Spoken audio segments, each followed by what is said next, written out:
Hi, welcome to our today's Brainfood Talk.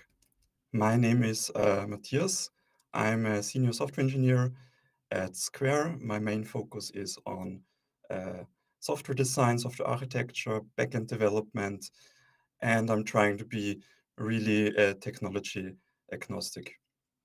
I really hope that the next roughly 35 minutes will be interesting for you. I'm going to talk about my current project I have been working on for the last 2.5 years. Um, I will talk about a particular part of this whole software project journey, and it is an interesting connection between two software systems and how you can migrate and integrate different data models from one application to another. If you encounter any questions, feel free to post them in the chat. At the end of the talk, we will have a Q&A session. All right, so start with the talk itself. First of all, you have to know about me. I like to give everything and everyone nicknames, and I didn't hesitate to also use nicknames in my talk today. As I said, we are talking about two different software applications today. One legacy application, and I'm called our application, so that application that we are currently developing as our application. And because I don't want to reiterate legacy application all the time, I have chosen some names. So the legacy application will be called Doc Hudson or Doc, and our application will be called Wally. I've chosen those because those characters that those names portray reassemble kind of the two systems I'm going to talk about. Doc Hudson is portrayed as a grumpy old man, and this is a fitting description for the legacy system we're going to talk about. And Wally is a cute little robot, and it's our application. It's a cute little software application, but it does it tries to do a good job. All right, some context about the project I'm working on. Our customer is in the real estate market. They currently use Doc Hudson as their software, and they really have a lot of suffering using Doc Hudson right now. First of all, they have really complex workflows for rather simple tasks. They are unsatisfied with the performance, and also Doc Hudson has a really steep learning curve for new employees. New employees starting to use Doc usually need 1 year of training in order to be able to work efficiently with Doc Hudson. So all those reasons, now the customer feels the need to transition to a more modern platform, and this modern platform is now Wally. And we're doing a step-by-step migration from Doc to Wally. And this will be a gradual transition from those two applications that will take years of additional development time. Some functional requirements for Wally right now. Real estate market. The first things we transition to Wally is the distribution and advertisement of apartments. Another one, managing rental contracts and doing some facility management. If you have ever moved into a new apartment, you've probably used some online page to search for apartments available in your area. And this is kind of some part that is what is Wally doing with some extensions for backend tasks, managing contract administration, facility management. We have an integral non-functional requirement that was clear from the beginning. And for the further presentation, I will refer to this as the process of syncing. First of all, this whole talk has a pretty big focus on the database perspective of a software project. The requirement told us Doc will hold data ownership for the foreseeable future, which means that Wally must synchronize with Doc. And Wally needs some data to function properly. And they are pretty straightforward for a real estate market domain. We need data about buildings. All those buildings have apartments. Every apartment has a history of rental contracts, and each rental contract is associated with people. So those is the foundational data we need in order to actually provide meaningful workflows in the Wally application.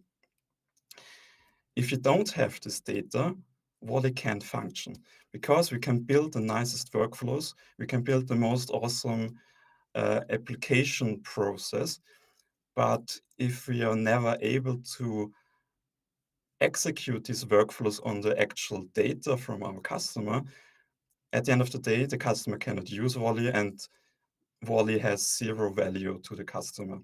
So this underlines the importance that we need to look up Doc Hudson's data and transition it somehow into Wally to get Wally working. So let's compare the two data models, starting with Wally, because Wally is the more straightforward one, straightforward and plausible. We have buildings, apartments, contracts, persons. We have proper relationships and constraints. For example, an apartment can be associated to exactly one residential building. And we have normalized our data for the most part, which means we don't have the same information for the exact same apartment in 5 different places in our database. Doc Hudson, on the other side, is an what I call monolithic free-for-all database, which means there are no real constraints enforced on the database level. There's really a lot of data redundancy. Some parts even resemble more an key value store. We actually found a table that has 100 columns called key 1, key 2, key 3, and another 100 columns called value 1, value 2, value 3. On top of this database, there's a thin UI layer. However, this UI layer is actually more like a database explorer. There's little abstraction between what is stored in the database and what the user actually sees on his screen. And also the user experience doesn't really encourage data quality. And also, as I said, there is not much constraints on the database level. There's also not much constraints on the UI layer, so almost everything is allowed. It is an old-fashioned desktop graphical user interface. Parts of Doc Hudson rely on COBOL, which is a pretty old programming language that's older than me, so I'm not sure when this was popular, some 30, 40 years ago. This also indicates the age of Doc Hudson as a software itself. And one important part, a lot of rather important domain logic is modeled not explicitly. For example, the vacancy of an apartment is a pretty important domain concern. However, this isn't really explicitly expressed in Doc Hudson. They rather use a number of different numeric flags in the database and also in the user interface itself. And for example, an vacant property would be then indicated by flag 1 equals 10, flag 2 equals 3, and flag 3 equals 5. And that's not also the thing that's stored in the database, but it's actually the terminology that users use when they talk about a vacant property, for example. All right, so everything I've told you right now is not nice, but it's really, at the end of the day, your generic legacy software. If you ask 10 software engineers, most likely 9 of them will tell you that they have to work with some kind of external system that is problematic, that makes everything much more complex, and everything would be much more simple if this external thing didn't exist. But at the end of the day, that's in the nature of the things. We have to remember, as I said, Doc Hudson is decades old. In 40 years ago, the technology was at a completely different level. That's also the thing. Software is evolving that quickly that it's in the nature of the thing that something that was built 40 years ago looks today like a complete mess. And I'm pretty sure that will also happen in the next 40 years. So if someone is replacing Volley, I'm pretty sure that they will think, what the heck did we even do here? I think that's the nature of the thing. So that's not the actual problem we have with Doc Hudson. Before I can tell you about the actual problem, I have to introduce a new terminology, subdomains. For everyone that is not familiar with technical terminology, you can think of a subdomain as a separate division inside a company. And in the real estate market, you could think of different divisions. You have, for example, accounting, and you have administration that is managing all the rental contracts. You have a division for marketing, and you have a division for facility. And the idea I want to bring near to you is that all those divisions work on the same physical entities. There's only one building and there's only one physical apartment. Every person is a physical person. So everyone is working physically on the same stuff. But the important part is every subdomain has its own unique vision on these unique physical things. For example, let's compare marketing and facility and kind of think what would be interesting for a person that's working in marketing and a person that's working in facility.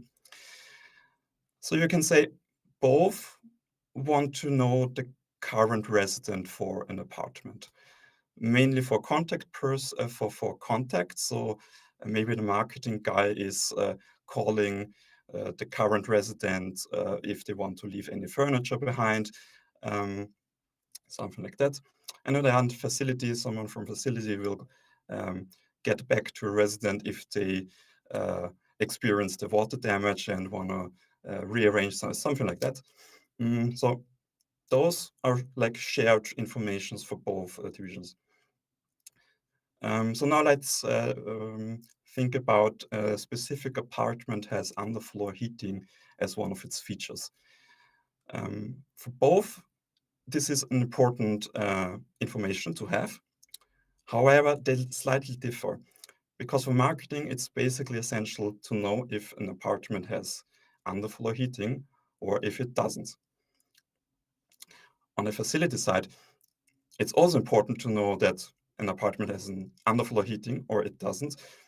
But maybe there's also something additional important. Maybe there's a specific manufacturer for this underfloor heating. Maybe this is an important technology that in case of water damage needs proper or different solutions, something like that. So here already something is differing. And there are also some parts that are exclusive for either one of those subdomains. For example, marketing is definitely interested in the price of an apartment. That's the most interesting information you need during marketing. On the other hand, for facility, it's also interesting to have a circuit diagram of the electrical installation in case of something breaks. But definitely marketing will be never interested in a circuit diagram. And on the other hand, the facility most likely isn't interested in the price either, because those don't influence their workflows. So yeah, this is like this difference. And now continue to Doc Hudson. Doc Hudson is an accounting software, and it knows in its core a single entity, a cost center. And as I said, accounting is a really important subdomain of a whole real estate company, but it's probably not the only subdomain. Yeah, they have a marketing and an administration subdomain as well. So the problem is Doc Hudson only provides accounting or accounting workflows, let's say it like that. And everything else, workflows that are from administration or from marketing, are built on top of this accounting system. And that didn't really work. Well, it did work, but well, it didn't work in case of our goal that we want to transition the data that is in Doc Hudson to Wally. And just to reiterate it, this is not it's more than just a naming. If Doc Hudson has different cost centers and Wally has these buildings and apartments and contracts. And as I explained previously, there's some overlap between those two. An apartment is probably associated to a specific cost center. In case of Doc Hudson, it can be associated to multiple cost centers at the same time. So, which already introduces the question, okay, if you want to synchronize from Doc Hudson to Wally, which cost center does impact changes on the apartment? And same for the contracts. A contract is directly linked to a cost center in Doc Hudson, likely, but the other way around, it doesn't work. Not every cost center in Doc Hudson is an contract in Wally.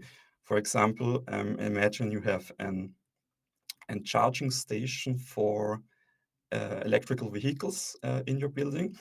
And from an accounting perspective, this is an important cost center because some costs have to be booked on this charging station.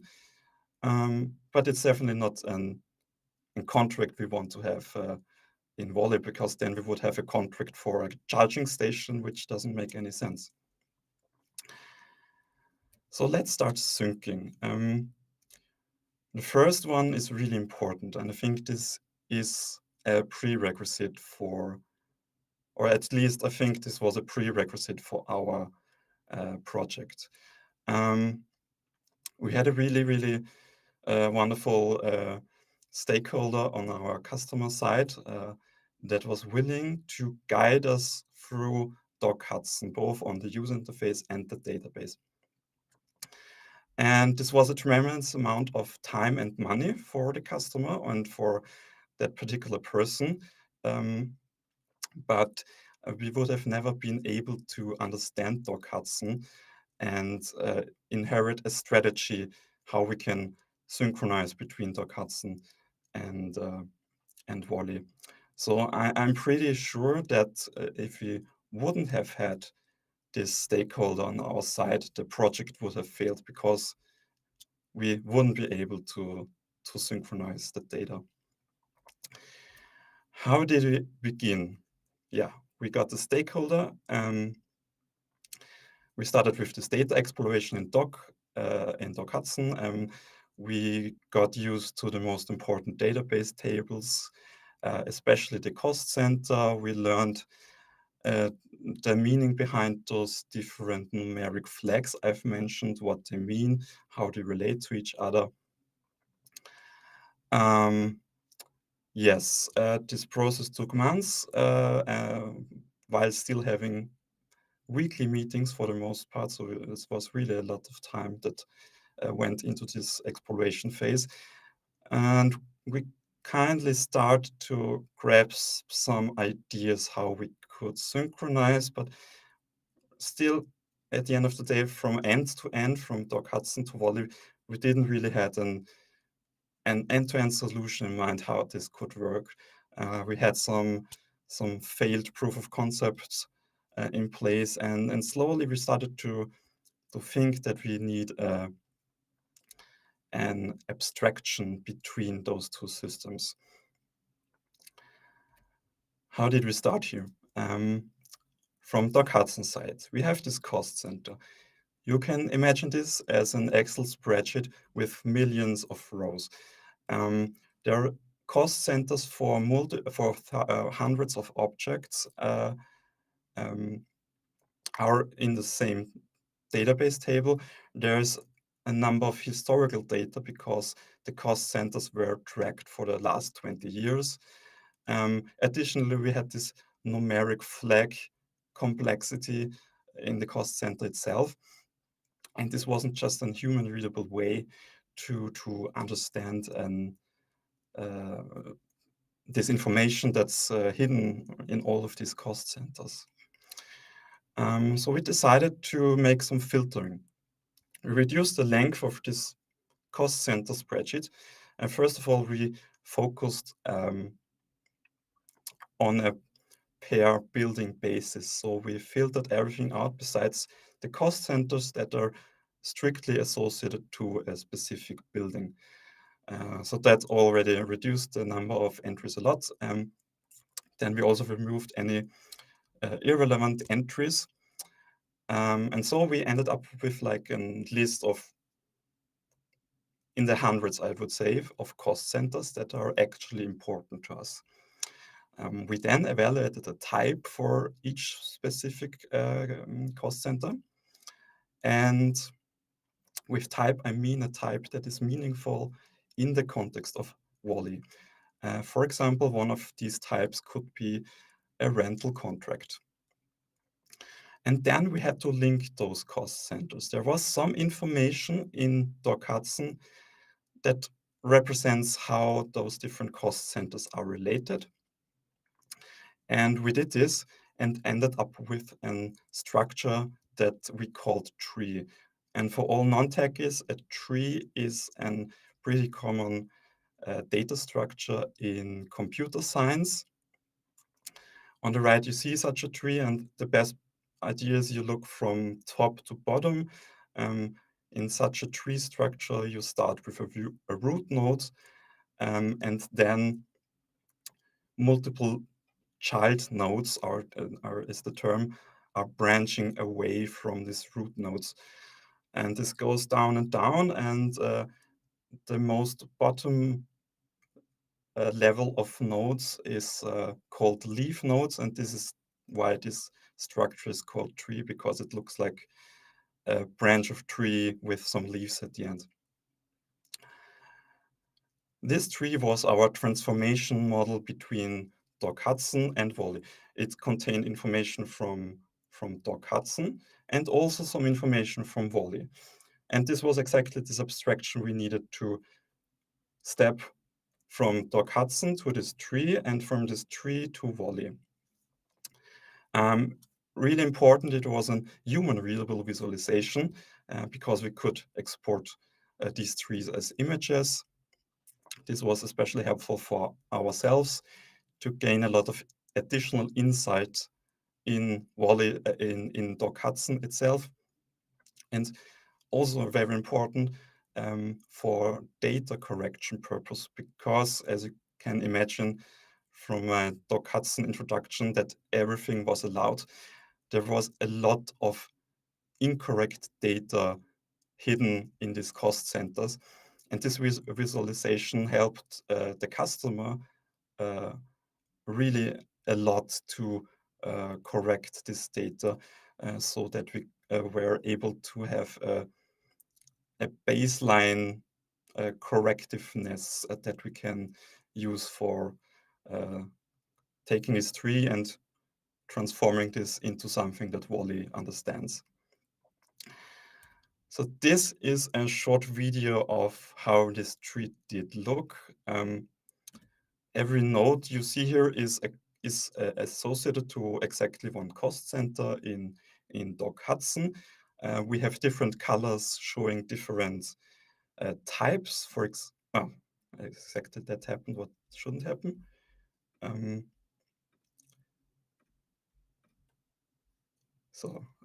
Yeah.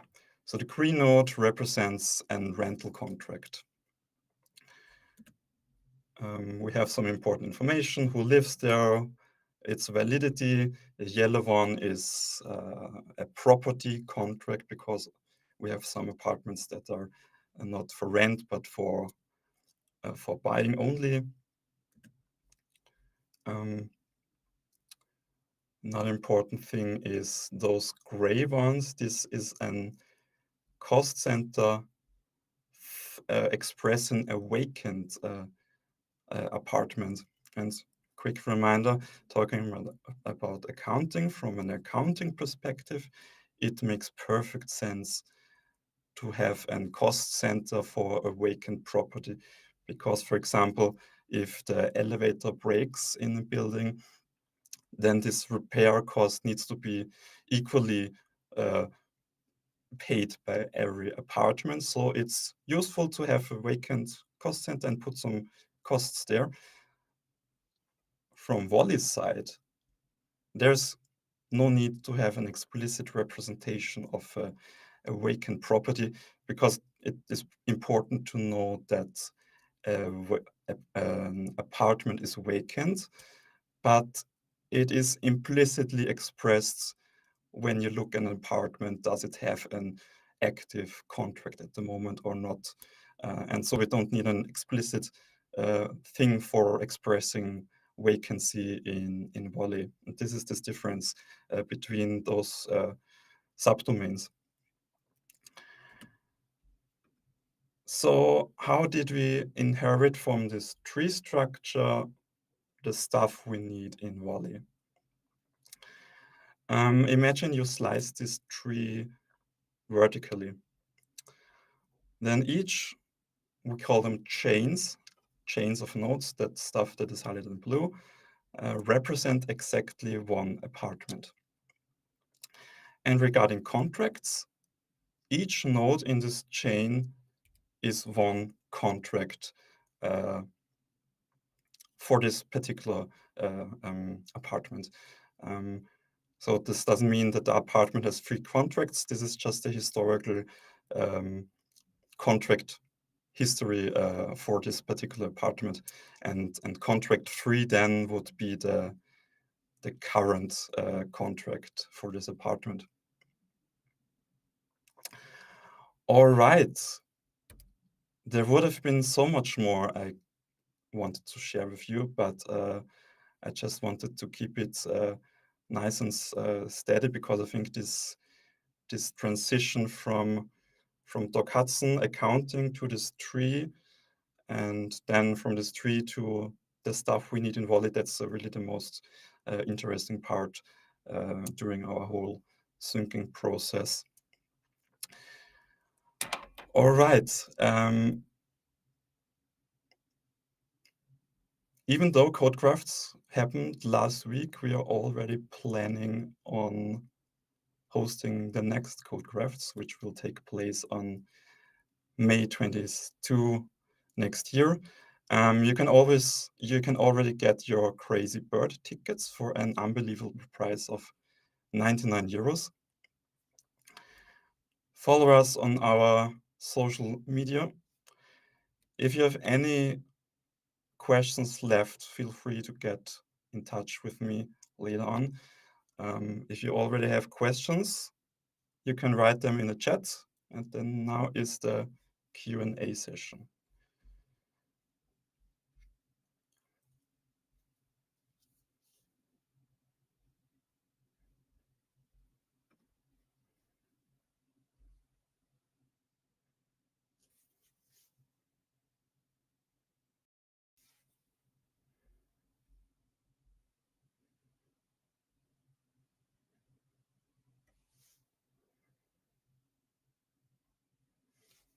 right, doesn't seem that we have questions.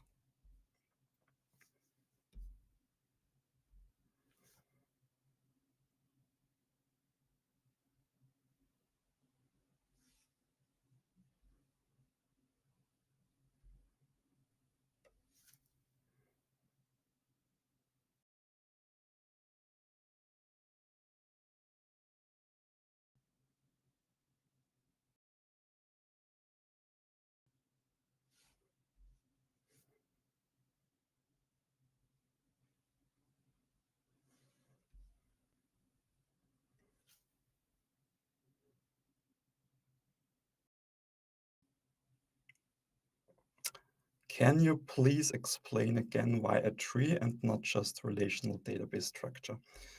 I can show this on a slide.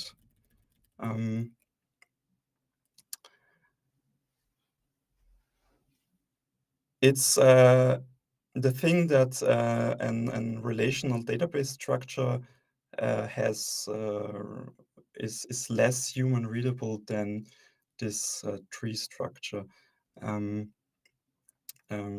Both representations have the same data in it, but the information is represented in a different way.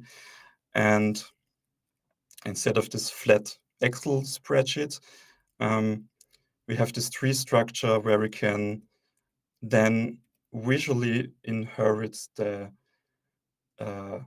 apartments on this slice basis, and we can inherit the type of the contract. It is color coded, so we easily understand which type of cost center this is and if this is important to us.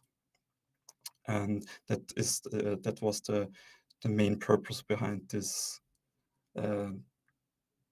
idea to show this as a tree. How did you visualize the tree? I can actually show you a slide that I didn't show you, but I can show it now. We used a so-called dot format that's just a plain text file, and it allows you to express such a tree in a text file manner. I think this example already illustrates how this works. You have your nodes and the relation between those nodes. And there's some command line tool that can translate this in an SVG format.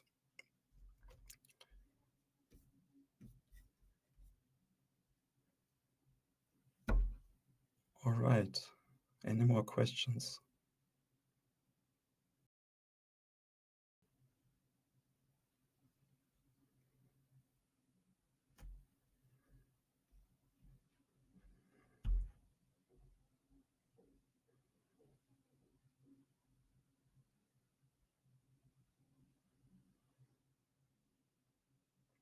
All right, then this would be the end of today's talk. I hope it was mildly interesting for you. Thank you very much for your time. See you next time.